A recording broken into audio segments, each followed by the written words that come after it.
కోనసీమ జిల్లా చెయ్యూరులో సీఎం చంద్రబాబు పింఛన్లు పంపిణీ చేశారు. పేదవాడికి సహాయం చేస్తే వచ్చే సంతోషం ఏ పనిలోనూ ఉండదన్నారు. పింఛన్లు ప్రతి నెల 1వ తేదీనే ఇంటింటికి వెళ్లి అందిస్తున్నామని తెలిపారు.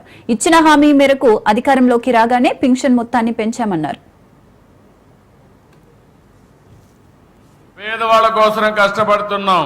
ఈ పేదవాళ్ళకి గవర్నమెంట్ ఇచ్చే పింఛన్లు ఇస్తానే ఉంటాం. అవసరమైతే భగవంతుడు కనికరిస్తే పెంచుతాం. ఇంత మునుపు ఒక నెల గాని ఎవరైనా వచ్చి తీసుకోకపోతే వాళ్ళకి పింఛన్ ఇచ్చేవాళ్ళు కాదు, ఎగ్గొట్టేవాళ్ళు. ఎక్కడుంటే అక్కడ పింఛన్ ఇవ్వడం. ఒక నెల తీసుకోకపోతే 2వ నెల 3 నెలలు, ఆ మరిగా 3 నెలల వరకు పింఛన్లు ఇచ్చే కార్యక్రమానికి శ్రీకారం చుట్టాం. ఎవరైనా ఆడబిడ్డలు చనిపోతే ఆటోమేటిక్ గా భార్యకు పింఛన్ ఇచ్చే విధానానికి శ్రీకారం చుట్టాను. వీటన్నింటి వల్ల చాలా వరకు వెసులుబాటు వస్తా ఉంది. 3 నెలలకు ఒకసారి ఇచ్చే పింఛన్లో అదనంగా 9,176 మందికి ఇచ్చాం. 2 నెలల్లో ఇచ్చే వాళ్ళకి 1,12,22,975 మందికి ఇచ్చాం. ఒక 150 కోట్లు 200 కోట్లు ఎక్కువ అవుతుంది. 200 కోట్లు ఎక్కువైనా పర్వాలేదు. ఏ పేదవాడు ఈ రాష్ట్రంలో ఇబ్బంది పడకూడదు.